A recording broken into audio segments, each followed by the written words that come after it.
উৎসবের আমেজ ছড়িয়ে পড়েছে ভোলার মেঘনা ও তেঁতুলিয়া নদীপাড়ের জেলেপাড়ায়। কারণ টানা 2 মাসের ইলিশ শিকার নিষেধাজ্ঞা শেষ হচ্ছে মধ্যরাতে। এরই মধ্যে তারা শেষ করেছেন নৌকা মেরামত, জাল সেলাইয়ের কাজ। তারা এখন প্রস্তুতি নিচ্ছেন মাছ ধরতে যাওয়ার। তাদের আশা, এই মৌসুমে আরও বেশি ইলিশ শিকার করতে পারবেন তারা।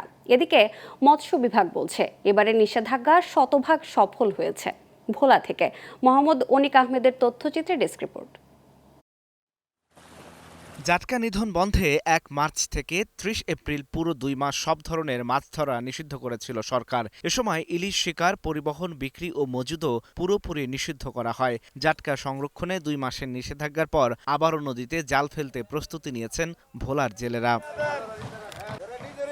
নিষেধাজ্ঞা শেষ হবে মঙ্গলবার মধ্যরাতে। এরই মধ্যে ইলিশ ধরার সব প্রস্তুতি শেষ করেছে জেলেরা। ইলিশের উৎপাদন বাড়াতে দীর্ঘ এ বিরতির মাধ্যমে লক্ষ্যমাত্রার চেয়ে বেশি ইলিশ আহরণ সম্ভব বলে মনে করেন জেলেরা।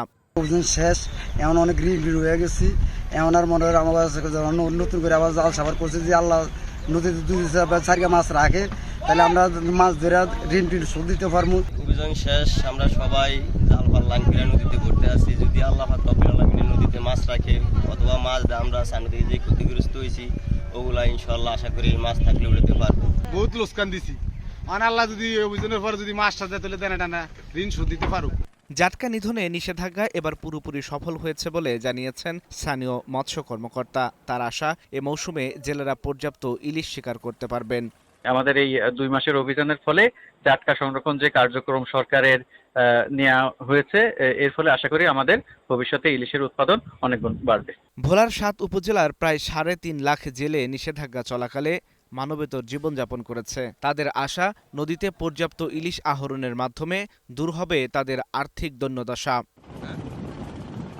Global television news desk.